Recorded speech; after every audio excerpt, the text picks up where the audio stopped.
இன்னும் பெருசாக்கி நட்சத்திரங்கள் எல்லாமே.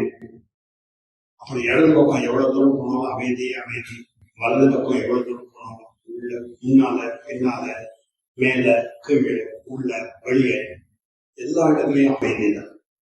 அந்த அமைதி அதாவது ஒரு அமைதி பெருங்கிடம் ஆயிடுச்சு. அது அமைதி, சின்ன அமைதிங்கிறது ஆரம்பிச்சது பெரிய அமைதி பெருங்கிடம் ஆயிடுச்சு. நம்ம அதுல ஒரு சின்ன குமிழி மாதிரி உடல் மனக்குள்ள இருக்கும் பொழுது நம்ம சின்ன குமிழி ஆயிடும்.